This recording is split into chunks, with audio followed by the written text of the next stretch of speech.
בכל מדינה אחרת בעולם, אזרח נדרש לבוא לקלפי, לשים פתק ולשלם מיסים. זהו. אף צרפתי לא צריך לעסוק כל היום בזהותו הצרפתית, נכון? ולחשוב על הסיפור המשותף של צרפת או של גרמניה. אבל בישראל אין את הפריבילגיה הזאת. המדינה דורשת ממך כל כך הרבה, שאתה חייב שיהיה לך איזשהו אתוס, אגב, הסיפור של החטופים והחובה להחזיר אותם הביתה. ואני באמת מאמינה גם בדור הצעיר וגם במשימה שלנו, להצליח לייצר את הפלטפורמה הזאת.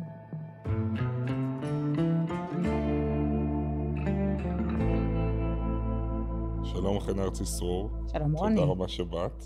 כיף. עיתונאית, פובליציסטית, סופרת, ונגיד גם שאנחנו מכירים כי את ראש התוכנית למנהיגות בתרבות במכון מנדל, ואני הייתי חניך בה, זכיתי להיות חניך בתוכנית, ואני אגיד שאנחנו על האור בקצה, פודקאסט מבית אביחי שמנסה לדבר על כאב והחלמה במציאות העכשווית שלנו.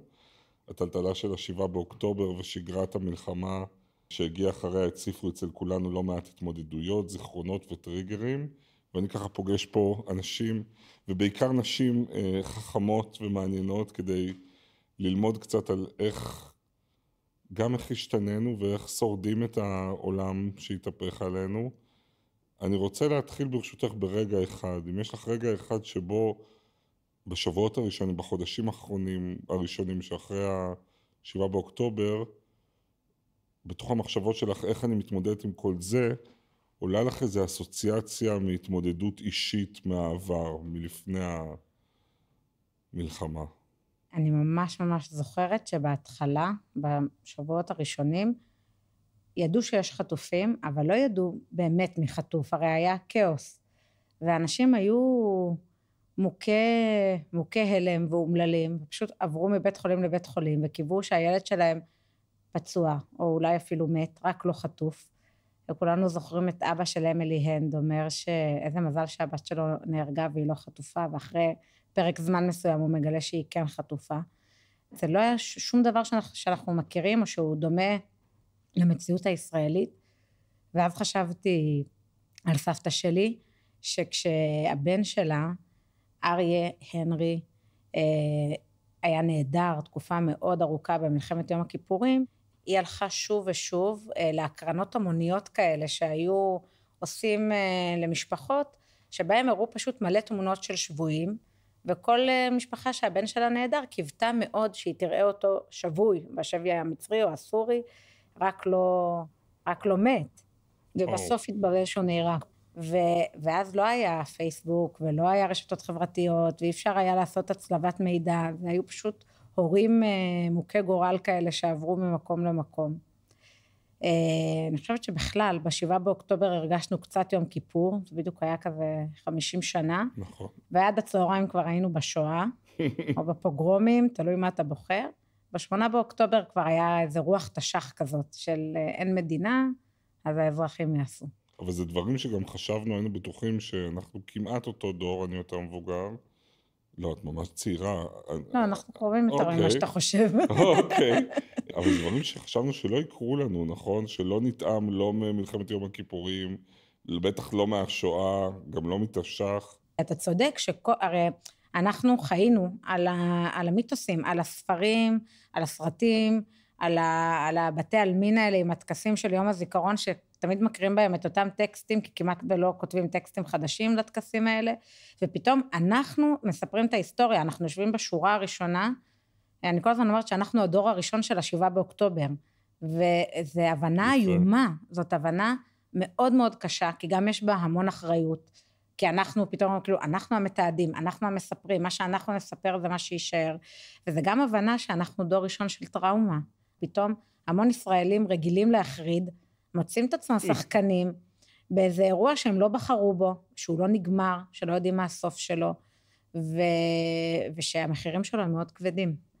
מעניין מתי אנחנו נוכל להסתכל על מה שקרה פה, מה שקורה פה עכשיו, מאז 7 באוקטובר, ולדבר על זה באופן שהוא לא כל כך טראומטי. אף פעם. אולי כשנהיה בני 80. תמיד זז לדור הבא, אנחנו תמיד דוחים, כי בסוף ההישרדות תמיד דופקת על הדלת. בהתחלה, כמובן, המחשבות זה מה קורה, ואוהד נעלם, ונשארתי לבד עם הילדים ועם האורחים. המחשבה השנייה שלי הייתה על ההורים שלי, שהם שניהם בוגרי מלחמת יום הכיפורים, כל אחד מכיוונו, והמלחמה גבתה מהם מחירים אדירים, משניהם. ואנחנו גדלנו במציאות שבה הדבר הזה לא מדובר בכלל, ושעת נעילה שהייתה בהתחלה קצת נתנה פתח, ופתאום טיפה התחילו לדבר, גם לא מאוד, ואז היה את 50 שנה למלחמה, ופתאום הרגשתי שהם רוצים לדבר, פתאום אבא שלי מתקשר, היה מלא כתבות בעיתונים, מרים טלפון ואומר, הכתבה בעיתון, שתדעי לך שאני הייתי שם. מה? בחיים לא שמעתי את זה. אמא שלי פתאום מוציאה ארגזים, שולחת תמונות, ופתאום קורה אסון, שהוא אסון פי 1000 יותר גדול, כאילו בהתחלה אפילו לא הבנו את זה, אבל פשוט נשבר לי הלב, כאילו לקח 50 שנה, עד שהם יכלו משהו לפתוח, לדבר, להתעסק עם הטראומה הזאת, באופן שהוא קצת יותר בריא, וקצת יותר מאוורר, והפוקוס הזה הלך לחלוטין לאיזה אסון שהוא הרבה יותר נורא, וגם בימים הראשונים אני ממש הרגשתי שכשאני מדברת איתם, הם לא מדברים איתי על ההווה, הם לא מדברים איתי על מה שקורה עכשיו בחדשות, כי אין להם שום יכולת להכיל את הדבר הזה, הם כל הזמן מדברים על אז, כמו שהיה במלחמת יום כיפור, נתיב העשרה זה כמו בית השיטה, עכשיו מה נתיב העשרה? כאילו בארי וניר עוז זה פי 7, כן? הדעת לא הייתה יכולה לתפוס בכלל את גודל האסון הנוכחי, שכל מה שהם הצליחו לעשות זה רגע להגיד, תנו לנו שנייה, בדיוק נפתח הפתח, תנו לנו את ההזדמנות להגיד משהו על העבר. את יודעת, אני חושב על זה שאחד הדברים המעניינים אצלך זה שאת בן אדם שהרבה פעמים כותב לנו את עצמנו, מסתכל מבחוץ על הישראליות, חושף כל מיני דברים, ופתאום את נהיית ממש חלק דרמטי מהסיפור. אז כדי שנבין רגע למה אני אומר שפתאום את נהיית הסיפור או נהיית דוגמה מרתקת שלו, בואי רגע נלך צעד צעד, מה קורה לך ב7 באוקטובר? אני ממש זוכרת שאוהד יורד עם התיק. אוהד אישך. אוהד, כן, בן הזוג שלי יורד עם התיק, ואני יורדת אחריו, לשפוך אחריו מים, שזה המנהג שלנו לכל מי שיוצא לדרך, ואני פשוט רואה את בהיריון גם. כן, נכון, היה גם את החלק הזה. אני בחודש שישי, אני ענקית, יש לי 3 ילדים קטנים בבית, אני יורדת אחריו, ואני רואה את כל הגברים, מכל הבניינים, יורדים למכוניות, אני לא יכולה להסביר לך את זה, זה כאילו חג בבוקר, 9 בבוקר, ופשוט רואים אותם אחד אחרי השני, יורדים למכוניות, וזאת הייתה תמונה שאני לא אשכח אותה לדעתי לעולם, ממש. ואז זה היה רגע שבו אנחנו בעצם מבינים שזה מלחמה, זה לא צחוק, זה לא עוד מבצע, ובעצם הפעם הבאה שאוהד יחזור, זה תהיה כשרפאל ייוולד. כן, כמעט 4 חודשים אחרי. הוא חזר לאפטרים, אבל הוא לא חזר. כלומר, הוא השתחרר לכבוד הלידה שלו, ואז הוא יצא לעוד סבב כמובן, כשהילד היה בן חודש. הוא היה גם בעזה וגם בלבנון, וגם יש משהו שצריך להבין, שכל השירות מילואים הוא מבוסס בסוף, בראש ובראשונה על רעות. אני יודעת שזה ערך שנשמע לנו חיים גורי כזה, אבל זה אמיתי. זה הסיפור, ולכן... שזה הבחנה מקסימה שלך. תמיד... ומעוררת תקווה. כי נכון. אנחנו אומרים, יסרו ויגידו, אני לא מוכן לשרת בשביל הממשלה הזאת, או די, זה הגזימו. אבל את אומרת, בסוף, כשמילואימניק לוקח את התיק, הוא קודם כל חושב על החברים שלו, בראש ובראשונה, ולכן הם חוזרים כל פעם, וגם בגלל זה... כל הזמן כשאנשים, אתה מכיר את המודעות דרושים האלה של המילואימניקים, אני מחפש טען, אני מחפש כל מיני כאלה, למה אנשים באים? כי הם יודעים שמישהו ידפק, כאילו שבלי, עם צוות חסר, הם לא יכולים לעבוד. ובצער אני אומרת, על זה הממשלה שלנו בונה, מצד שני, זה החוסן שלנו, בהרבה מאוד צורות. זה לא מטרות, יש כאלה שבאים בשביל מטרות גדולות, אבל אני חושבת שרוב המילואימניקים, בסוף באים בשביל החברים שלהם. אבל אם את אומרת, את זה הממשלה בונה, אז מה קורה לחוסן הזה כשעושים לו אביוז, כשמנצלים אותו? בסוף, כשאתה באירוע כל כך ארוך, שגובה מחירים כל כך כבדים, גם בנפש וגם בגוף וגם בטווח ארוך, יש רגע שבו, אני לא חושבת שמילואימניקים צריכים לסרב, זה יהיה אסון, גם קדימה לכל המשימות שעוד יבואו, אבל יש רגע שבבית, אם נרד למטה לרזולוציה שלך, שאת מרגישה שמה שאפשרת למרות הקושי, אישה בהיריון עם 3 ילדים, אבל אפשרת, כי זה מה שעושים, בסבב האחרון זה כבר נהיה קצת, מה? אני לא מסוגלת להגיד לו אל תלך, זה לא משהו שאני אעשה, אבל אני כן מסוגלת בקול הציבורי שלי, בקול העיתונאי שלי, לשקף כל הזמן את מחירי המלחמה.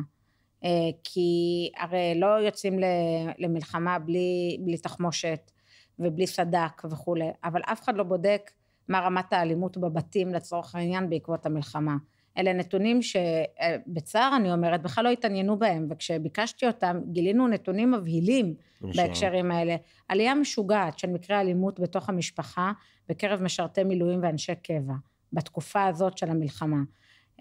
ולא רק אלימות פיזית אלא גם מצוקות נפשיות שמתרגמות לכל מיני התנהגויות בתוך הבית מול האישה והילדים שהן מאוד קשות. תלישות מקצועית מאוד מאוד גדולה. אנשים באיזשהו אופן מתמכרים למילואים לא כי הם מחכים לצו 8 אלא כי הזהות המקצועית שלהם כבר נשכחה, הם שכחו מה זה להיות אזרח, אז הם מתמכרים לעוד משימה ועוד משימה. כן, ויש משהו בזה שאנחנו לא מסוגלים לדמיין מציאות שבה אין מלחמה, שזה כישלון אדיר, זה כישלון אדיר שלנו בתור חברה שאמורה להיות חברה חולמת, חברה אזרחית, חברה שהגיבורים שלה הם לא רק רמטכ"לים וחיילים וגנרלים. אנחנו שוכחים שאחרי המלחמה צריך לבוא שלום, מילה מוקצת, פשוט באפס שימוש, מחוקה מהלקסיקון שלנו. אנחנו שוכחים שהתשובה למוות זה חיים, זה ילדים, זה החיים הרגילים, זה לא מה שקורה בין פרשני הביטחון לפרשנים המדיניים, אלא זה איך נראה בית ספר של הבת שלך, ומה קורה בגן הילדים, ואלה החיים האמיתיים. אני רוצה לחזור רגע אחורה, מהנקודה שאת חוזרת הביתה, ומה קורה בחודשים האלה שהוא איננו? איך את מחזיקה מעמד? תקשיב, זה באמת, זו תקופה איומה. בצער, ב7 באוקטובר חיללתי שבת. עכשיו, אני לא איזה צדיקה גדולה, אבל שבת אני ממש מעולם לא חיללתי. גם כשהייתי ראש רכזת הכתבים של כתבי החדשות בידיעות, וקראו האירועים הכי גדולים שיש, ידעו שבשבת אני לא זמינה. ב7 באוקטובר פתחתי את הטלפון, ובעצם בכל התקופה של המילואים שלו, תמיד הסתכלתי בטלפון. וזה משהו, אני לא יכולה להסביר את זה אולי לאדם חילוני, אבל מה שהרגשתי שגוזלים לי את השבת, כאילו מהזמן הכי מנותק, הכי טהור, הכי מדהים, פתאום החדשות נכנסות גם לשם, וגם הרגשתי כל כך רע עם עצמי, כאילו למה אני עושה את זה, אבל לא הצלחתי להתנתק, כי רציתי לדעת מה קורה, והוא לא היה בבית, ובאחת השבתות דווקא שהוא יצא, קמתי בלילה, ממש מסיוט, ובתוך אינסטינקט, הסתכלתי בטלפון, וראיתי שירו ב3 חטופים, שהם מתו, ואני אפילו לא קלטתי שהוא לידי, אני פשוט התפרקתי, ממש התפרקתי, והוא אומר לי, כן, הוא בכלל לא הבין מה קורה, הוא לא הבין כלום, והוא גם לא הבין את הדאגה ההיסטרית הזאת לחטופים, וההיכרות של כל חטוף בשמו, כי הם היו בעולם אחר, בעזה יש מטרות, ויש משימות צבאיות, ויש כאילו הם היו בדוינג, בעבודה, ואנחנו היינו בהמתנה, פשוט בהמתנה לבשורות כל הזמן. תגידי מילה על העניין הזה של החטופים שנכנס לך כל כך מתחת לאור. אני נורא נגע לי כשקראתי בתחקיר איתך, שהפעם היחידה שהלכת להפגין, הייתה ששת החטופים נרצחו. שזה היה אולי גם אחת הנקודות הכי זוועתיות מבחינתך במלחמה. אני אגיד למה זה נגע לי רק, כי זה גם אני הפעם היחידה שהלכתי להפגין, היחידה.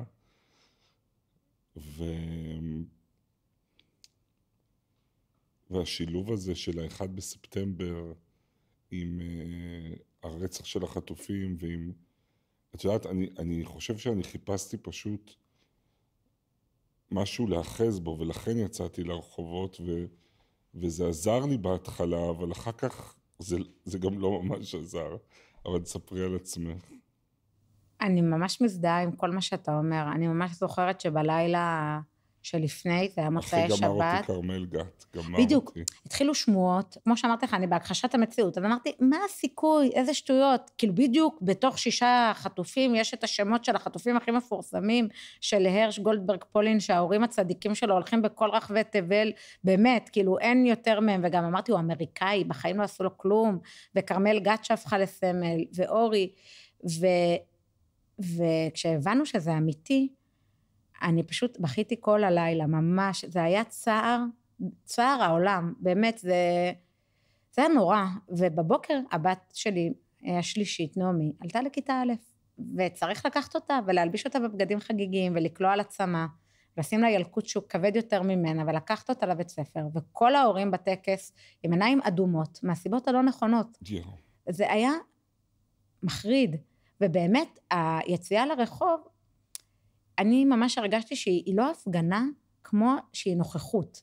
אנשים רצו לעמוד אחד ליד השני ברגע הזה, פשוט להיות אחד ליד השני, ואני באמת, אני לא מפגינה אף פעם, כי זה גם תמיד נראה לי מי לחתום על סיסמאות שאני אולי לא מוכנה לחתום עליהן, אבל היה משהו בפשוט להיות ברחוב, אני הייתי בירושלים, שהיה מאוד מאוד חזק, ואחר כך גם הלכתי לשבועות של החטופים, ופגשתי שם, הלכתי אחד אחרי השני, ובבית השלישי אני מבינה שזה סיפור, אני כותבת לאביב העורך שלי, שהוא בעצמו חווה דברים איומים ונוראים ב7 באוקטובר, בני משפחה שלו נרצחו, אחרים נחטפו, הבית שלהם בבארי נחרב, ואני כותבת לו, תקשיב, על זה אני רוצה לכתוב, ופגשנו שם בשבועות האלה את ישראל היפהפייה. תני לי דוגמה למשהו שבאמת החסיר מהלב שלך פעימה. קודם כל, כשהגענו לאוהל של המשפחה של הרש, אי אפשר, התור היה מטורף, היה תור ברחוב, באמצע תחנת דלק, באזור תעשייה דוחה בירושלים, של אנשים, סליחה שאני אומרת, זה נראה כאילו הם באים לפגוש את האדמו"ר, את הצדיק והצדיקה, והם באים להתנחם מהם, הם באים ומבקשים מהם להתחזק. אני גם הלכתי להלוויה של הרש, אמא שלו נכנסה לי ללב באופן באמת מיוחד, ועמד לידי חבר חרדי, והיא הספידה באנגלית, והוא ביקש ממני לתרגם, ופשוט הרגשתי שאין איך לתרגם את זה, שכאילו יש משהו במשפחות החטופים, וגם בחטופים ששבו, שהוא נבואי, הם ממש יש להם קול נבואי, אנחנו שומעים את זה, אנחנו מקשיבים לאמילי, לאלי שרבי, באמת לכל אחד ואחד מהם, לעומר שם טוב, ואנחנו אומרים, הם נושאים פה קול, שאנחנו מזהים אותו, זאת ישראל שאנחנו מכירים, של הערבות ההדדית, של הזהות היהודית המאוד מאוד מיוחדת. גדי מוזס, כאילו. כן, גדי מוזס, מה זה? אתה רואה את האיש הזה ואתה אומר, איפה המציאו אותו? כאילו הציונות לא יכלה לדמיין את הגיבור הזה, הוא עומד בשורה אחת עם טרומפלדור, כן?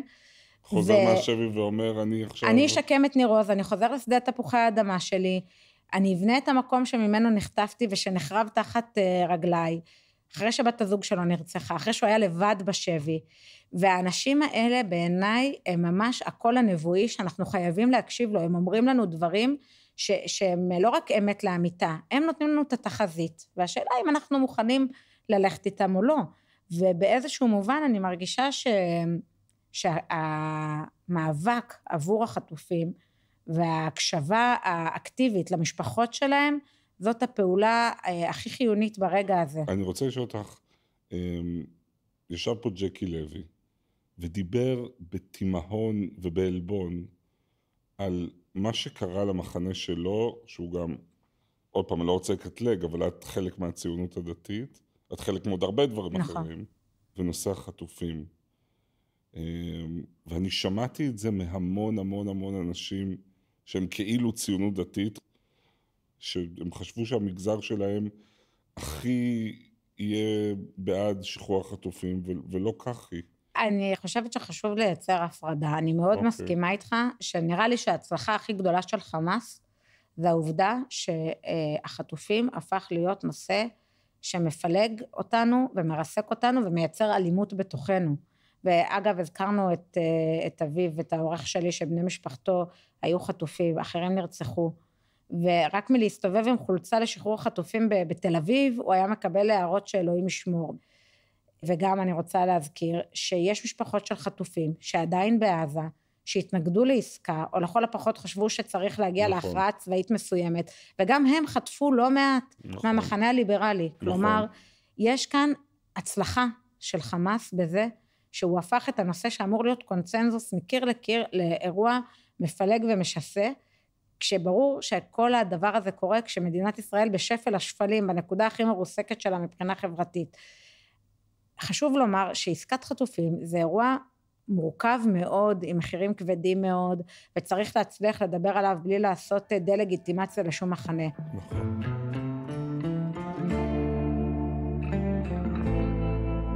אני ממש זוכרת את ההפגנה הגדולה, ביום שהעבירו את פסקת ההתגברות, נראה לי, אם אתה זוכר, היה 2 הפגנות גדולות בירושלים, בהתחלה של מתנגדי הממשלה, ואחריה של תומכיה. ואני הרגשתי, כאילו פשוט הסתובבתי בשתי ההפגנות, וממש הרגשתי שאני, כמו בקבוצת הוואטסאפ המשפחתית שלנו, רק בענק, ושיש מישהו מסכן שאמור לתרגם, כאילו אתה אולי מרגיש את זה, שאתה כל הזמן צריך לייצג את הצד הלא מיוצג בדיון, אתה כל הזמן צריך לתרגם, להגיד, לא, כשהוא אמר ככה, הוא לא התכוון שצהל עכשיו הורג תינוקות, וכשהוא אמר ככה, הוא לא התכוון להגיד שבג"ץ הוא, כל הזמן לייצר את התרגום הזה. וגם אני חושבת... כי שתי ההפגנות האלה מרכיבות את העולם שלך. לגמרי.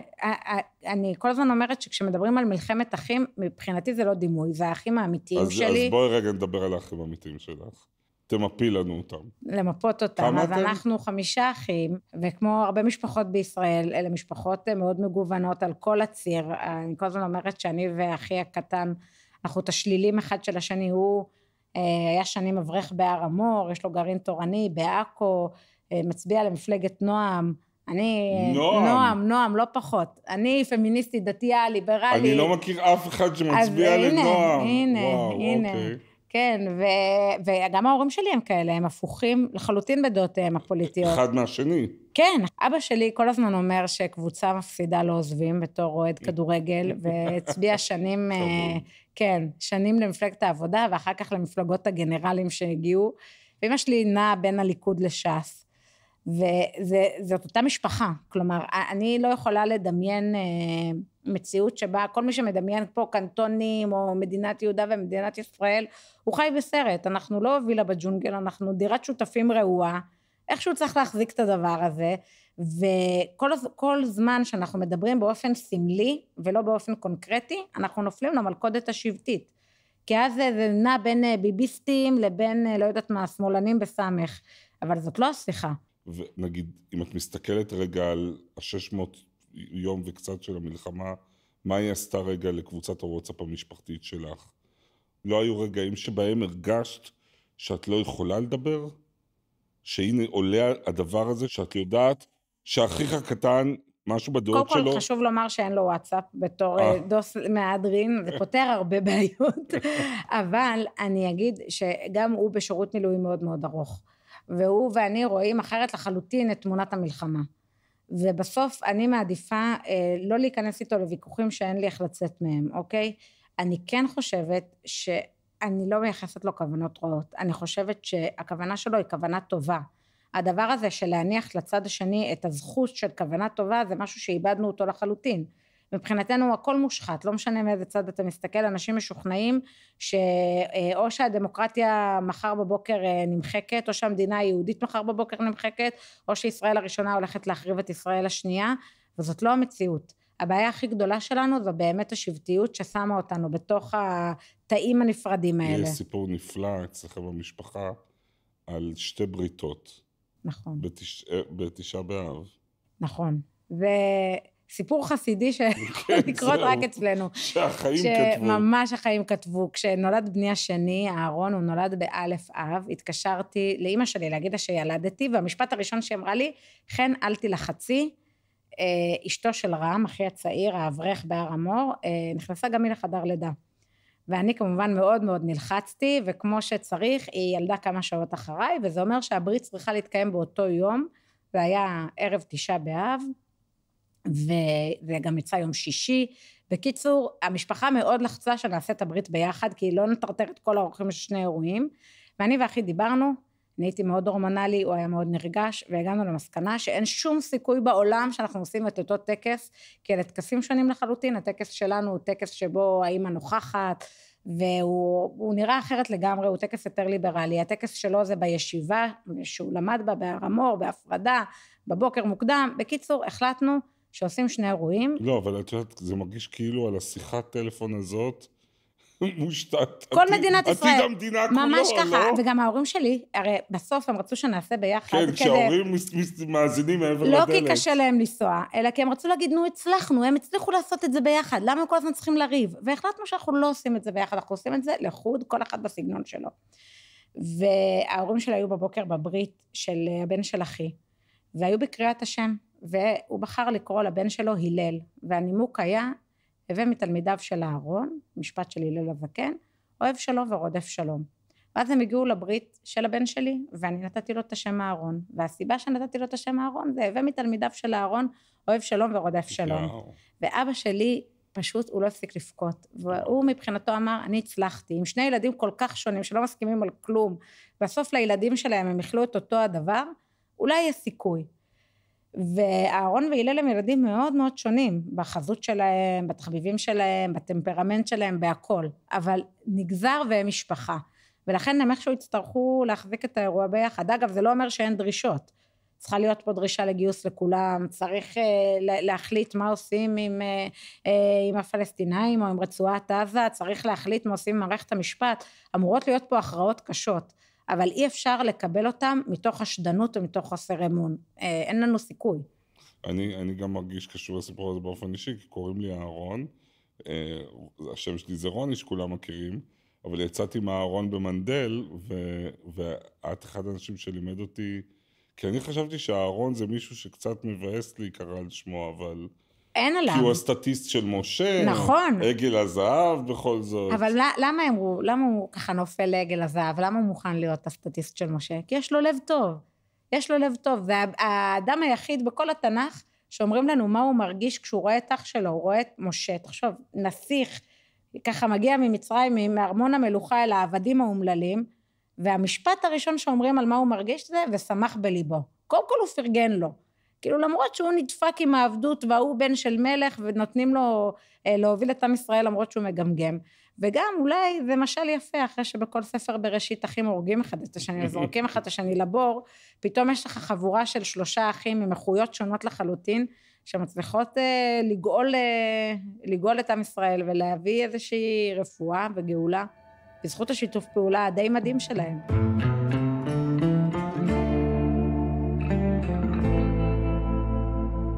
אתה יודע מה אוהד אמר לי כשהוא חזר באחד האפטרים? הוא אמר לי, אני לא מבין איך אנשים שולחים את הילדים שלהם למלחמה. אמרתי לו, מה?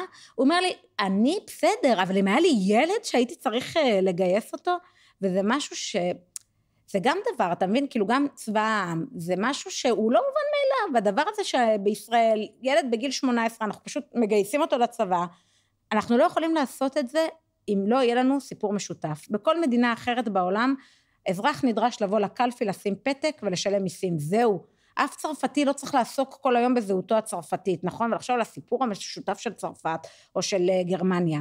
אבל בישראל אין את הפריבילגיה הזאת, המדינה דורשת ממך כל כך הרבה, שאתה חייב שיהיה לך איזשהו אתוס, אגב הסיפור של החטופים והחובה להחזיר אותם הביתה.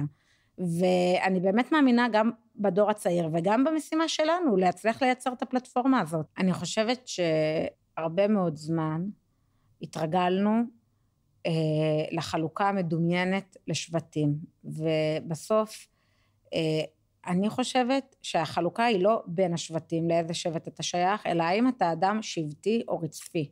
ואני חושבת שכל אדם שמוכן להיות שובר שורות, שמוכן לא לעבוד בשביל השבט שלו, יהיה השבט הזה מה שיהיה, כן? לא משנה, דתיים, מסורתיים, חילונים, דתיים, ליברלים, שמרנים, ערבים, חרדים, once אתה מוכן לוותר על הציפוף שורות המיידי הזה, ומוכן לשבור את השורה, לא ללכת עם העדר, אז יש תקווה. חייבים לתת קונטקסט ולהגיד שכתבת יחד עם עמיחי דנינו, ספר מעולה וחשוב שקוראים לו שבט אחים. ואתם מגלים בספר הזה שלא סתם אנחנו כל כך מחולקים, זה אינטרס של השלטון, והשלטון עובד בזה כבר המון שנים, נכון? בגדול. נכון ממש, זה תמונת רנטגן של מערכות המדינה, שבעצם כופות עלינו את החלוקה הזאת, ממערכת החינוך ועד בניית השכונות, דרך כל שירות שאתה מקבל. אני חושבת שלכל אחד יש כוח, לא משנה אם זאת מנהלת בית ספר, או ראש מועצה, או מגיש בטלוויזיה וברדיו, יש לנו את היכולת לבחור, האם אנחנו בוחרים בקול הממלכתי, שפונה לכמה שיותר קבוצות באוכלוסייה, או אנחנו עוד פעם עובדים בשבט שלנו. אבל ברמה היותר עמוקה, אני חושבת שאחת הפעולות הכי רדיקליות שאפשר לעשות במציאות כל כך קשה, שיש בה כל כך הרבה מוות וכל כך הרבה צער, זה שני דברים, זה תרבות וילדים, באמת. זה יצירה על כל גווניה, ואני הרגשתי את זה פיזית, ממש פיזית, כל המלחמה. כי כמו שסיפרתי לך, המלחמה פרצה כשהייתי בחודש השישי, והיא עדיין קורית, כאילו רפאל כבר חגג יום הולדת, כבר בין 1.5 שנה תכף, והיא עוד קורית. אנחנו צוחקים על זה שבבית הוא יודע איך עושה כלב, ואיך עושה פרה, ואיך עושה האזעקה. ילד קטנצ'יק, זה דבר מטורף. והכתיבה של הספר מבחינתי הייתה קרש הצלה. כלומר, הידיעה שבתוך הגוף שלי הפעולה היא הבאת חיים, שבתוך המחשב שלי הפעולה היא יצירה, היא שיחה, היא דיאלוג, זה הציל אותי. והרבה פעמים אומרים לי, איך עשית את זה? זה הרי דבר מטורף לעשות, לכתוב ספר כשיש כל כך הרבה ילדים בבית ואת לבד. אני חושבת שזה רגע שבו אנחנו צריכים להזכיר לעצמנו מי אנחנו באמצעות יצירה שהיא אקטיבית. אני רוצה להוסיף עוד משהו לדמות המורכבת שאת, וזה גם, הזכרת את זה, אבל גם שאת פמיניסטית. אני בטוח שיש רגעים שכל החלקים האלה בך מתנגשים. אבל היה רגע בשנתיים האלה שהרגשת שהמון דברים שבתוכך לא חיים ביחד, שאת פתאום מול קיר, ובא לך לצעוק. אם יש משהו שהוציא אותי מדעתי במלחמה, זה באמת השיח לביאות הזה, שבמסגרתו מחמיאים לנשות המילואים, כי זה הדרך לתחזק את המלחמה. יודעים שאם הבית יחזיק, החיילים ימשיכו להגיע. וזה תמיד סופרלטיב ריק, שבתחושה שלי גם הוא מעיין את הזהות של אנשים. הם היו כל מיני דברים לפני כן, היה להם מקצוע, תחביבים, דעות, אמונות, ועכשיו הם פתאום הפכו להיות אשתו של או אמא של, כשזה אמהות ששולחות את הילדים שלהם. וזה פשוט לא יעלה על הדעת. אני רוצה לשאול אותך, לקראת סיום לדבר דווקא על הדור המבוגר ועל האתוס. את מדברת מאוד יפה על הסבים והסבתות, אולי בגלל שהייתה לך סבתא אחת פשוט מדהימה, שקראו לה שושנה, נכון? נכון. את הספר שכתבנו, עמיחי ואני, הקדשנו לסבים והסבתות שלנו, שהגיעו באמת מכל קצוות תבל, וסבא וסבתא שלי, יש לי סבא וסבתא שעלו מלוב, וסבא וסבתא שעלו מתוניס, וסבתא שושנה נפטרה שנה לפני המלחמה, וטוב שכך. הייתה אישה יוצאת דופן, היא לא ידעה לקרוא ולכתוב, התחתנה בגיל 13, היא איבדה שתי בנות בתוניס, ואז בן במלחמה, ואז בנים אחרים ובנות למחלת הסרטן, ומתוך 11 ילדיה היא נפטרה כש3 בחיים. זה מציאות, זה איוב המודרני. היא נפטרה כש3 בחיים? כן. היא קברה 8 מתוך 11 ילדיה? כן, כן. והאישה הזאת מבחינתי הייתה, כאילו, הייתה אישה בעלת מידות. ולמרות שהחיים הכו אותה פעם אחר פעם, והעמידו אותה בניסיונות בלתי אפשריים, היא הייתה לה אמונה תמימה, היא דאגה לכל אדם, לא משנה מי הוא היה. היא אהבה כל נכד וכל ילד בצורה שלא תאמן. וגם אני אגיד שהיא לא, בתור ילדה, היא לא נראה לי הייתה יכולה לדמיין שהנכדה שלה תכתוב בעיתון. כלומר, זה לא מציאות שהייתה בכלל אופציה עבורה. וכל פעם כשאנחנו חושבים כמה המצב גרוע, היא לא יכלה לקרוא את מה היא לא יכלה לקרוא את מה שאני כותבת. כל פעם שאני אומרת כמה המצב גרוע, אני נזכרת שהוא גם הרבה יותר טוב. כלומר, אם תשאל אותי מתי אני רוצה לחיות, התשובה תמיד תהיה עכשיו בתור אישה. אין שום תקופה אחרת שעדיף לחיות בה חוץ מעכשיו, ואולי מחר. זאת המשימה שלנו. וגם מסבתא שלי למדתי שהאהבה זה משהו שאי אפשר לקמת. נכון? הרבה פעמים אנשים, הרבה ילדים, אומרים להם, איך את אוהבת את כולם? איך יש לך מקום בלב לכולם? והייתה לה תשובה נורא פשוטה, ואני ככה, זה התנ"ך הורות שלי. אתה אומרת, אני אוהבת את הילד החולה עד שהוא מבריא, ואת הקטן עד שהוא גדל, ואת הרחוק עד שהוא חוזר, וזה בעצם אומר שזה בסדר גמור שיש ילד אחד שאתה יותר איתו עכשיו, שיותר צריך אותך, שיותר צריך את האהבה שלך, ואם נחשוב על זה גם במונחים של חברה, זו נקודת מבט שיש בה כל כך הרבה חמלה, והיא כל כך לא שיפוטית, והיא אומרת, כאילו, בוא נעשה את הכי טוב שלנו, ונהיה רגע עם מי שצריך יותר ברגע הזה. בסוף, אני חושבת שיש מידה של מסירות. וגם המסירות המשוגעת של ההורים שלי עבור אח שלי, אחרי התאונה שלו, את התאונת אופנוע מאוד מאוד קשה כשאני הייתי נערה, והייתה להם בחירה לטפל בו עדיין, לדאוג לכל מחסורו, לא להעביר אותו לשום מקום אחר, למרות שאולי זאת הבחירה המתבקשת, שזאת מסירות בלתי נתפסת בעיניי, שבאמת גם מאוד ממחישה מה הדבר החשוב. כשאת מדברת על ההורים שלך שמטפלים במסירות באחיך, או על סבתא שלך שמטפלת במסירות, אין קץ בילדיה או גם בזרים, אבל הם מטפלים במשפחה.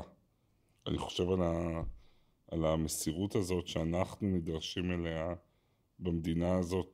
פה יש תחושה הרבה פעמים שאתה מטפל ונותן למשהו שפוגע בך. אנחנו במציאות בלתי נסבלת, שבה קבוצה יחסית קטנה נדרשת לכל המשימות, ומרגישה בכל מיני צורות שהיא שקופה. זה דבר שהוא אסוני, זאת המלכודת של השבטיות שצריך לפרק. אבל החברה הישראלית היא לא כזאת. כל פעם שאנחנו חושבים על עצמנו כמפולגים, כל מה שאנחנו צריכים לעשות זה להסתכל על מדינות אחרות ולראות שהמצב שלנו הוא לא כזה גרוע. אנחנו רואים מה קורה ברוסיה ובאוקראינה, אנשים בורחים כשיש מלחמה, בישראל אנשים תופסים את המטוס הראשון כדי להגיע לפה.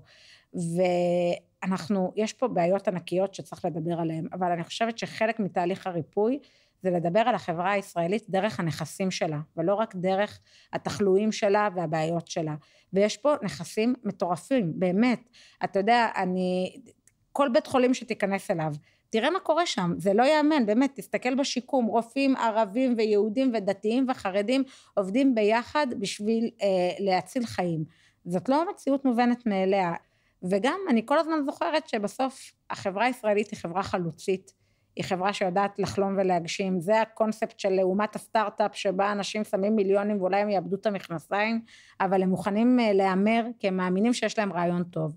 ואני חושבת שזה רגע שבו אנחנו צריכים להזכיר לעצמנו שמדינת ישראל היא רעיון טוב, רעיון ממש טוב, וצריך להסכים להיאמר עליו, וצריך להסכים להשקיע בו, ולקוות שלא נאבד את המכנסיים. אמן. אז קראנו לפודקאסט הזה האור בקצה, איך נראה האור בקצה מבחינתך? קודם כל, שהחטופים יחזרו הביתה.